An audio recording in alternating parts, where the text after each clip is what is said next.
Hi!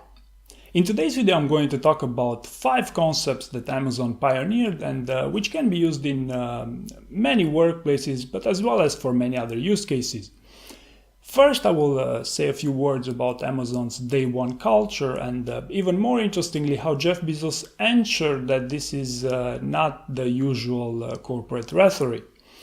Then in the second section, I will say a few words about how Amazon became PowerPoint free many years ago and how we can take advantage of their 6-page narratives. Then the third section will be about Amazon's famous 14 leadership principles and how they use them for pretty much any people decision-making related decisions, and the environment that allowed these principles to be so successful for a digital business. Then the fourth section will be about another Jeff Bezos branded concept, that of Twopizza teams, which even if self-explanatory, there is some interesting science behind all this. And finally, the last section. In the last section, I will talk about Jeff Bezos' decision-making process and, more interestingly, how we can use this process to make our own decisions.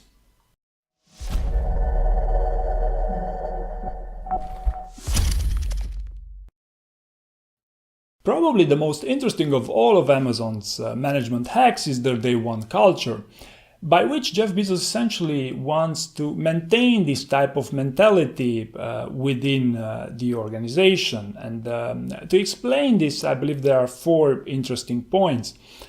At first is the unique blend that happens at Amazon that allows this to happen. So you see, Amazon is by no means innovating by having these leadership principles, but it's a great example because it's a super successful business, and there is this combination of a founder-led business and Jeff Bezos' inclination to emphasize on these principles whenever he can, and pretty much in any public interview that he makes. Not many people know this, but Jeff Bezos loves to write. And it's not all that hard to understand if you'll only read just a few of his shareholder letters. And in fact, his background is in investment banking, where he quit his successful career on Wall Street to start Amazon. And I have a leadership series with more than 100 companies, more than 100 leaders that talk about their core values within their organizations. And Amazon's video is viewed by far by most people. In fact, it's the most viewed by a factor of at least 10. And I believe this is not by mistake that this happens, because Amazon is between the very few companies that understand the type of mentality that they have to employ, the type of culture that they must have, and not only that, but they also emphasize it as much as possible and whenever they can. In his 1999 shareholder letter, Jeff Bezos talks about telling his employees to wake up every morning terrified. I constantly remind our employees to be afraid, to wake up every morning terrified. Not of our competition, but of our customers. Our customers have made our business what it is. They are the ones with whom we have a relationship, and they are the ones to whom we owe a great obligation. And we consider them to be loyal to us right up until the second that someone else offers them a better service. In fact, every shareholder letter of the past 2 decades ends with this reference to this Day One culture. So I don't know of any better way to emphasize on these things than this one. And if we continue with the 2016 shareholder letter, Jeff Bezos makes another example, or another reference, I should say, to the grim perspective of a Day 2 culture.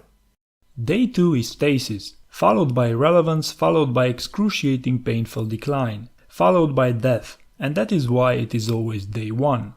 So if we apply this concept to today's digital landscape, or pretty much any successful digital business of the past 30 years, they all pioneered something using this day one thinking. Just think about the Windows or iPhone or Google search. They were all exceptionally good at this type of behavior. So I believe the morale of this day one culture is not within the culture itself, but in the ability to maintain an organization that promotes these right type of behaviors.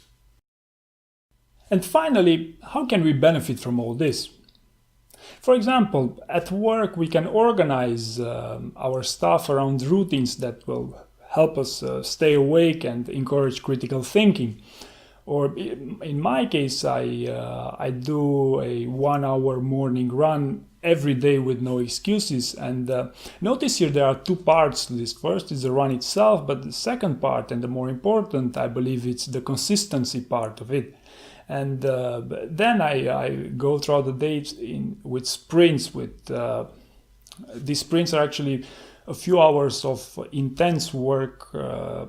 Basically, I get most of my work done. And the important part with these sprints is actually labeling them and knowing what to expect from this type of management. So this is essentially how I keep a day one mentality for myself. Like it or not, Microsoft Office has been associated with top-of-the-line management tools for many decades right now. I mean, who hasn't heard about PowerPoint presentations? Yet, Amazon banned all PowerPoint presentations from their meetings all the way back from, I think, 2004. Why would Amazon prefer such a radical approach here? Let's take an example. Say you're my boss and our company is going well, and you ask me to prepare a presentation 1 week from now with a pitch to some investors.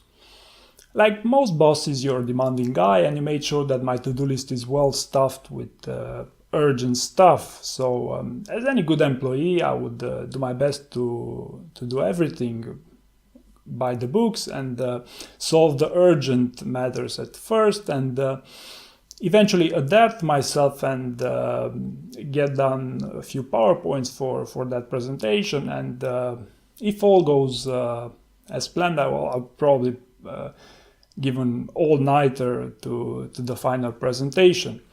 This is an all-too-common scenario for these types of meetings, right? And then the meeting takes place, I pull out my slides and present them on a big, good-looking screen, and that's basically it, right? So there are two main problems with the approach itself to such a presentation, with such an effort. And the first one is within the flexibility of the approach, because you see, I would be able to hack this presentation and only work on it for 1 or 2 hours and basically waste everyone else's time with this meeting. And the second problem here is that most people will not get even a chance of understanding what this all about until the very end of this presentation. So their attention will have to be concentrated throughout the presentation. So what is Amazon's answer to these two problems? Well, it's something they call 6-page narratives. So the idea here is instead of the PowerPoints used in a common presentation, to use a longer format, that is their 6-page narrative. And to give an example here, any narrative must have a structure. So for instance, a professional narrative structure looks something like this. In the past it was like this, then something happened, so now we should do this, so the future might be like this.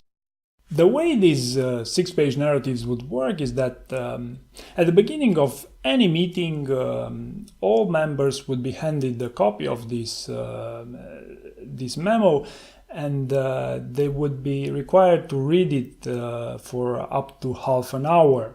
And by the way, the authors of this narrative are kept anonymous. It's only the team that it's mentioned in the document. But let's go back to the original two problems that I earlier mentioned. The first one, that I was easily able to cut corners by not spending too much time to get this presentation prepared. And in the 6-page narratives, I believe it's pretty much self-explanatory that it's not that straightforward to write 6 pages in 1 hour. But even further than that, a narrative is a lot more complex to develop, because you see, writing a document doesn't mean that you are able to just read the document out loud for a presentation. So this more often than not would also require some further revisions with other team members. And just as a closing remark here, Jeff Bezos used to be an investment banker, and this type of work actually requires incredible storytelling skills. And for example, you should look no further than Goldman Sachs podcast, and you'll immediately know what I mean. Or otherwise, you can also watch a few videos from my leadership series from some investment bankers, and you'll immediately understand this importance of a narrative structure. I've been covering these 14 leadership principles quite extensively, mostly from an applicant-driven perspective, but in today's video I'd like to say a few words about them from a more business-driven environment, to basically explain you why would a company emphasize on this type of content. And let me just say a few quick words about them. They are the perfect combination between the day one thinking, the day one type of thinking that I mentioned in an earlier section, and some inspirational content. And Jeff Bezos uses pretty much any occasion to advance this type of thinking, the one that he envisions at Amazon. And if you want to learn more, I have a 2-minute video into which I explain about each of the 14 principles. Or if you want to watch Jeff Bezos talking about them, I also have 2 videos on this YouTube channel, which I linked in the video description right next to that like button. Why would any company employ such principles in the first place? And let me start with the simplest example. If you're a one-man show, it doesn't make much sense to have leadership principles because there's no one else that should follow them. Or if you're a small business of, let's say, up to 20 employees, you all know each other, and you probably graduated from the same high school. Again, there's not much sense to talk about implementing a given culture and leadership principles, especially for a cash-strapped startup. So my first point here is that you only need these type of initiatives once you scale up your business, and it could be from 1 to 4 employees if, for instance, your employees are working remotely, or it could be from 20 to 50 employees if, for instance, your business is experiencing sustained growth and you have to hire people fast and you don't have enough time to get to know each other that well. But just as a general idea, Amazon spends 50% of the time invested into its hiring process for testing for cultural fit and with behavioral questions. And the second important question here is, why do this principle work so well for some companies but not for others? And I've done an experiment on my YouTube channel by building 100 videos with as many leaders talking about their leadership principles and core values at their highly successful businesses. And if you look at the number of views, some of them really stand out from the crowd. And so why would this happen? And first, it's important to get out of the way a major preconception that of only modern day companies can have such successful principles. So as I earlier mentioned, there are quite a few companies that are part of my research on my leadership series, and after more than a year after publishing them, I wanted to take a closer look at some possible correlations between the ones that do well in terms of views and the ones that do well as a business. So I split them in two groups, one with the most and the other with the least viewed. Then I asked myself the following question. What is the most reliable method to determine if a company does well? And it looked like the easiest way to determine this is by looking at their earnings. First, I compared the revenue per employee for the two groups. Second, I looked at the earnings per share. Then I looked at the overall revenue. Here is the comparison in terms of net income, capital spending, and finally cash flow. In conclusion, and keeping in mind that correlation does not necessarily imply causation, to me this is definite proof that companies that take their core values and leadership principles seriously do considerably better over time.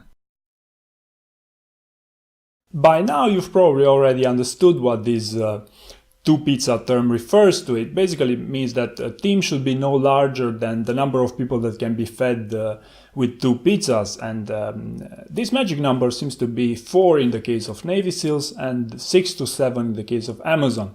Experts recommend somewhere around 5. But the more interesting part of the story is how Jeff Bezos arrived to this conclusion, and also how he ensured that this rule will be followed. According to an internet source, it all started at an offsite where Amazon's top managers informally agreed that more communication would be required for Amazon, when Jeff Bezos stood up all of a sudden and said, "No, communication is terrible." And to understand a bit the reasoning behind Jeff Bezos' thinking here, let's look at some simple mathematics around communication and communication paths around teams. The number of communication paths between a team of X people is given by this formula. For example, a team of 2 people will only have 1 communication path, while a team of 6 people will have 15 paths, and one of 20 will be at 190 communication paths. The point is that the number of communication paths increases significantly with the addition of just a few extra team members, and the more communication paths there are, also the higher the cost to actually maintain them.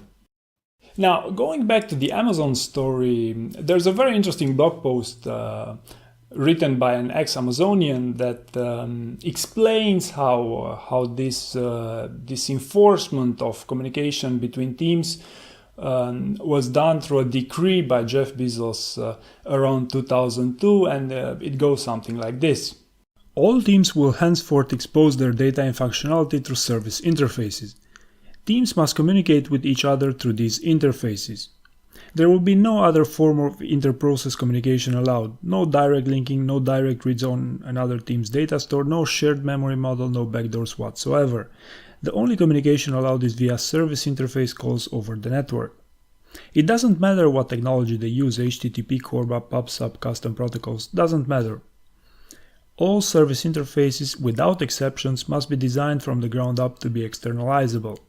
That is to say, the team must plan and design to be able to expose the interface to developers in the outside world. No exceptions. And because this challenge of developing high-performing teams is so important, you can imagine there are many other businesses that invested resources into studying this dynamic. And probably the most interesting of all these is Google's Project Aristotle, where they studied 800 of their teams for a period of around 3 years in order to try to find some reliable predictors of team performance. And as you would expect, they didn't find any magic formulas here, but they did find some interesting results related to some specific behaviors that favor high-performing teams. And I also added some links that will give you more information about this project in the video description. Jeff Bezos says that Amazon is the best place in the world to fail, because the company is willing to take big risks with the knowledge that 90% of them will fail. But then he goes on to distinguish between two types of decisions when considering to take some risk. And type 1 decisions are the type of irreversible decisions, which in which case you just have to be very, very careful about taking them. And second, the type 2 decisions are like two-way doors. If you don't like the decision, you can always come back and make another one. And the problem comes when you confuse these two types of decisions. As organizations get larger, there seems to be a tendency to use the heavyweight type 1 decision-making process on most decisions, including many type 2 decisions. The end result of this is slowness, unthoughtful risk aversion, failure to experiment sufficiently, and consequently diminished invention. We'll have to figure out how to fight that tendency. And one-size-fits-all thinking will turn out to be only one of the pitfalls. We'll work hard to avoid it, and any other large organization maladies we can identify. Now, why would such a decision-making structure be better than others? And for this, we can take an example. Say you work in a traditional organization with a pyramidal structure, and you're all the way at the bottom of the pyramid. However, you have an excellent idea that could make your business super successful. Now, in order to advance that type of idea, you would have to get a yes from the whole chain of command all the way to the top, and basically one single no will just jeopardize your all efforts. Accordingly, Bezos has implemented the decision-making process at Amazon that he calls the multiple paths to yes, by which he basically means a two-way process into which accepting decisions can be done through a basically incremental process. So in this way, hundreds of executives can approve ideas which employees can shop around internally, and if the idea proves unwise, they can simply discontinue it later. And this brings us to another interesting concept here, that of high velocity decision making, which he described in his 2016 shareholder letter. Data companies make high quality decisions, but they make high quality decisions slowly. To keep the energy and dynamism of day one, you have to somehow make high quality, high velocity decisions. Easy for startups and very challenging for large organizations. Here are some thoughts. First, never use a one-size-fits-all decision-making process. Many decisions are reversible, two-way doors. Those decisions can use a lightweight process. For those, so what if you're wrong? Second, most decisions should probably be made with somewhere around 70% of the information you wish you had. If you wait for 90%, in most cases you're probably being slow. Plus, either way, you need to be good at quickly recognizing and correcting bad decisions. If you're good at course correcting, being wrong may be less costly than you think, whereas being slow is going to be expensive for sure. Third, use the phrase disagree and commit. This phrase will save a lot of time.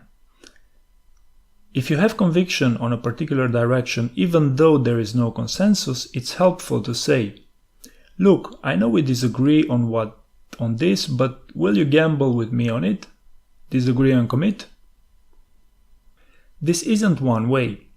If you're the boss, you should do this too. I disagree and commit all the time. We recently greenlit a particular Amazon Studios original. I told the team my view. Debatable whether it would be interesting enough, complicated to produce, the business terms aren't that good, and we have lots of other opportunities. They had a completely different opinion and wanted to go ahead. I wrote back right away with "I disagree and commit and hope it becomes the most watched thing we've ever made." Consider how much slower this decision cycle would have been if the team had actually had to convince me rather than simply get my commitment. "You've worn me down. It's an awful decision-making process, it's slow and de-energizing. go for quick escalation instead, it's better. So, have you ever settled only for decision quality, or are you mindful of decision velocity too? Are the world's trends tailwinds to you? Are you falling prey to proxies, or do they serve you? And most important of all, are you delighting customers? We can have the scope and capabilities of a large company and the spirit and heart of a small one, but we have to choose it.